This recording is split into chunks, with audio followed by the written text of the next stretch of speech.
మీరు కొద్దిసేపు అక్కడే ఉండండి. అంగో అక్కడ అంబటి రాంబాబుకి రేటు చెప్తున్నారు. నమస్తే మాస్టరు. ఏంటి సార్ మ్యాటరు? కొణిదెల పవన్ కళ్యాణ్ గారు చంద్రబాబు నాయుడు గారి దత్తపుత్రుడు. దత్తపుత్రుడా? 100కి 100 రూపాయలు దత్తపుత్రుడు. దత్తపుత్రుడు, ఉత్తర కుమారుడు అని అలా ఎక్కిరించడం కాదు సార్.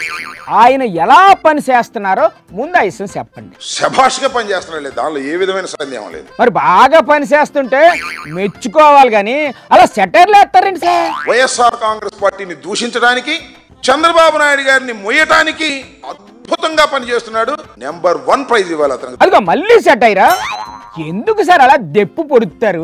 మనం చూసాం కదా, మీరు శంకర్ గుప్తా డ్రైన్ రాజు. అవును, వెళ్ళారు, కొబ్బరి తోటలు పరిశీలించారు, రైతులతో మాట్లాడారు. ఎంత తంటాలు పడ్డాడయ్యా పాపం, చూస్తే నాకే జాలేసింది. ఎందుకంత జాలేసింది మీకు?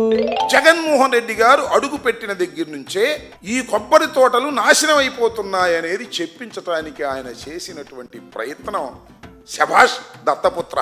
ఇంతకీ మీరు ఇప్పుడు ఆయన మెచ్చుకున్నారా, ఎక్కిరించారా? చంద్రబాబు కోసం బ్రహ్మాండమైన గడ్డి కరుస్తున్నామయ్యా. ఏం చేశారు సార్ ఆయన? ఒక్కసారి అది వినిపిస్తాను, మీరందరూ చూడాలని కూడా మనవి చేస్తాం. ఎన్ని సంవత్సరాలు లేనిది 19 నుంచి పొందుకు వచ్చింది.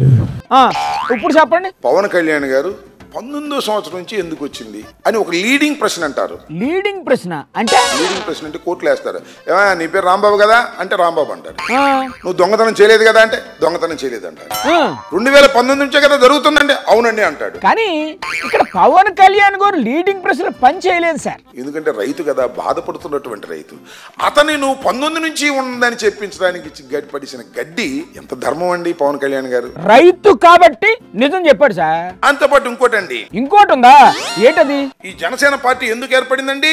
మాకు తెలుదు సార్, మీరే చెప్పండి. ప్రశ్నించడం కోసం ఏర్పడింది. అవునా? అవును. కానీ ప్రశ్నిస్తే మాత్రం సమాధానం చెప్పడానికి ధైర్యం ఉండదు. ఎందుకని?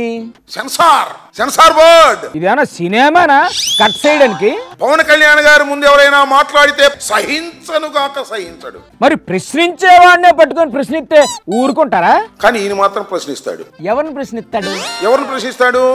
జగన్మోహన్ రెడ్డి గారిని మాత్రమే ప్రశ్నిస్తాడు. బూతులు మాట్లాడొద్దు అని అంటున్నారు సార్ పవన్ కళ్యాణ్ గారు. దత్తపుత్రుడు కొణిదెల పవన్ కళ్యాణ్ గారు. ఆయనకన్నా బూతులు మాట్లాడే ఎవరు ఉన్నారా ఈ రాష్ట్ర రాజకీయాల్లో? ఏం మాట్లాడాడు సార్ ఆయన బూతులు? వైసీపీ ఎమ్మెల్యే నా కొడకల్లారా అని అన్నమాట వాస్తవం కదా? అన్నారు. నువ్వు బూతులు మాట్లాడొచ్చా? ఇంకెవడు బూతులు మాట్లాడకూడదా? సార్ మీరు అనవసరంగా పవన్ కళ్యాణ్ గారిని కెలుగుతున్నారు. ఆయనకు గనక కోపం వచ్చిందంటే మళ్ళీ తిడతారు, తర్వాత మీ ఇష్టం.